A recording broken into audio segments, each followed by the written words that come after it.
राम ही सोच सोच दिन राती, भय देह दशा दशक दारू। श्री राम के वियोग में राजा दशरथ दिन रात सोचते रहते और उनके शरीर की हालत किसी सूखे पेड़ के जैसी हो गई थी। यह चौपाई राजा दशरथ की उस अवस्था को दर्शाती है जब वे श्री राम के बिना जीवन व्यतीत करने में असमर्थ थे। पुत्र वियोग में एक पिता की तड़प दुनिया के सबसे बड़े दुखों में से एक है। प्रिय मित्रों, राजा दशरथ की मृत्यु इस बात का उदाहरण है कि जब एक पिता अपने पुत्र से बिछड़ता है तो वह दुख सहन करना अत्यंत कठिन हो जाता है। यह प्रेम और बंधन की गहराई को दर्शाता है। प्रिय मित्रों, आज की कथा में आप सुन रहे हैं राजा दशरथ की मृत्यु। श्रवण कुमार के वृतांत को समाप्त करने के पश्चात राजा दशरथ ने कहा, हे कौसल्य, मेरा अंतिम समय अब निकट आ चुका है। मुझे अब इन नेत्रों से कुछ भी दिखाई नहीं दे रहा है। राम को अब मैं कभी भी नहीं देख सकूंगा। मेरी समस्त इंद्रियां मुझसे विदा हो रही हैं। मेरी चेतना शून्य हो रही है।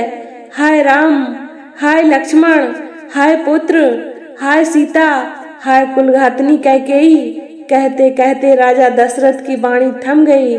श्वास उखड़ गए और उनके प्राण पखेरु उड़ गए। उनके प्राण निकलते ही रानी कौसल्या पछाड़ खाकर भूमि पर गिर पड़ी। सुमित्रा आदि रानियां तथा अन्य स्त्रियां भी सिर पीट पीट कर विलाप करने लगीं। समस्त अंतःपुर में करुणाजनक क्रंदन गूंजने लगा। सदैव सुख समृद्धि से भरे रहने वाला प्रसाद दुख का आगार बन गया। चैतन्य होने पर कौसल्या ने अपने पति का मस्तिष्क अपनी जांघाओं पर रख लिया और विलाप करते हुए बोली, हाय दुष्ट कैकेयी, तेरी कामना पूरी हुई। अब तू सुख पूर्वक राज्य सुख को भोग। पुत्र से तो मैं पहले ही बिलक कर दी गई थी, आज पति से भी वियोग हो गया। अब मेरे लिए जीवित रहने का कोई अर्थ नहीं रहा। कैकेयी की राजकुमारी ने आज कौशल का नाश कर दिया है। मेरे पुत्र और पुत्र वधू अनाथों की भांति वनों में भटक रहे हैं। अयोध्यापति तो हम सबको छोड़कर चले गए। अब मिथिलापति भी सीता के दुख से दुखी होकर अधिक दिन तक जीवित नहीं रह पाएंगे। हाय कैकेयी, तूने 2 कुलों का नाश कर दिया। कौसल्या महाराज दशरथ के शरीर से लिपटकर मूर्छित हो गई।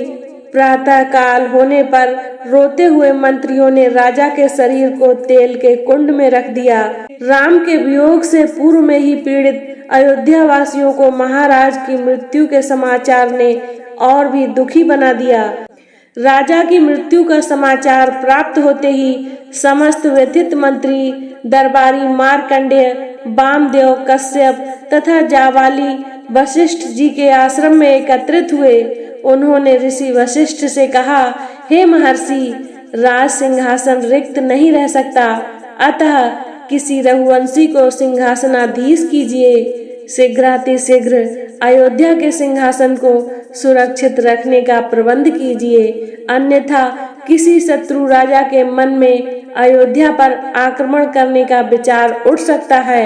वशिष्ठ जी ने कहा, आप लोगों का कथन सत्य है। स्वर्गीय महाराज के द्वारा भरत को राज्य का उत्तराधिकारी घोषित किया ही जा चुका है, अतः मैं भरत को उनके नाना के यहाँ से बुलाने के लिए अभी ही किसी कुशल दूत को भेजने की व्यवस्था करता हूँ। तत्काल राजगुरु वशिष्ठ ने सिद्धार्थ, विजय, जयंत, अशोक नंदन नामक 4 दूतों को बुलाकर आज्ञा दी कि शीघ्र कैकेयी जाओ और मेरा यह संदेश भरत और शत्रुघ्न को दो कि तुम्हें अत्यंत आवश्यक कार्य से अभी अयोध्या बुलाया गया है। ध्यान रखो कि वहां पर राम, लक्ष्मण और सीता को वन भेजने का या महाराज की मृत्यु का वर्णन कदापि मत करना।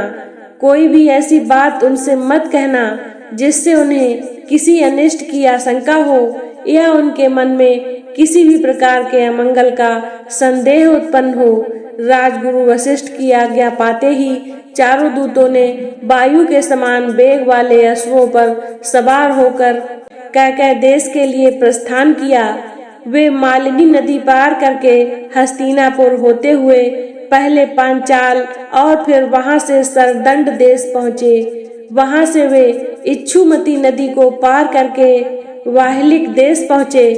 फिर विपाशा नदी को पार करके कैकेय देश के गिरिवज्र नामक नगर में पहुँच गए। जिस रात्रि ये दूत गिरिवज्र पहुँचे, उसी रात्रि को भरत ने एक अशुभ स्वप्न देखा। निद्रा त्यागने पर स्वप्न का स्मरण करके वे अत्यंत व्याकुल हो गए। अपने उस स्वप्न के विषय में एक मित्र को बताते हुए उन्होंने कहा, हे सखा, रात्रि में मैंने एक भयानक स्वप्न देखा है। स्वप्न में पिताजी के सिर के बाल खुले हुए थे। वे पर्वत से गिरते हुए गोबर से लथपथ थे और अंजलि से बार बार तेल पी पी कर हंस रहे थे। मैंने उन्हें तिल और चावल खाते तथा शरीर पर तेल मलते देखा है। इसके बाद मैंने देखा कि सारा समुद्र सूख गया है, चंद्रमा टूटकर पृथ्वी पर गिर पड़ा है, पिताजी के प्रिय हाथी के दांत टूटे हुए हैं, पर्वतमालाएं परस्पर टकराकर चूर चूर हो गई हैं और उससे निकलते हुए धुएं से पृथ्वी और आकाश काले हो गए हैं। मैंने देखा कि राजा गधों के रथ में सवार होकर दक्षिण दिशा की ओर चले गए। ऐसा प्रतीत होता है कि यह स्वप्न किसी अमंगल की पूर्व सूचना है।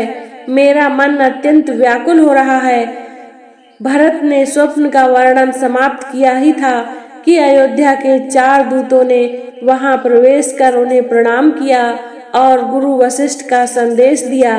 हे राजकुमार, गुरु वशिष्ठ ने अयोध्या की कुशलता का समाचार दिया है तथा आपसे तत्काल अयोध्या चलने का आग्रह किया है। कार्य आवश्यक है, अतः आप तत्काल अयोध्या चलें। तो मित्रों, आज की कथा को यहीं पर विराम देते हैं। अब आइए कुछ अनमोल वचनों को सुनते हैं। आवत समझी न जाइती बालक, देह धरनी धसी गया तत्कालक। जैसे ही राजा दशरथ को यह पता चला कि श्री राम उनसे दूर चले गए हैं, वे इस दुख को सहन नहीं कर पाए और उसी समय उनके प्राण निकल गए। यह चौपाई उनके प्राण त्यागने के क्षण को चित्रित करती है। प्रेम और वियोग में बंधन इतना गहरा होता है कि जीवन का अर्थ ही बदल जाता है। राजा दशरथ की मृत्यु उनके और श्री राम के बीच के गहरे प्रेम और संबंध को दर्शाती है।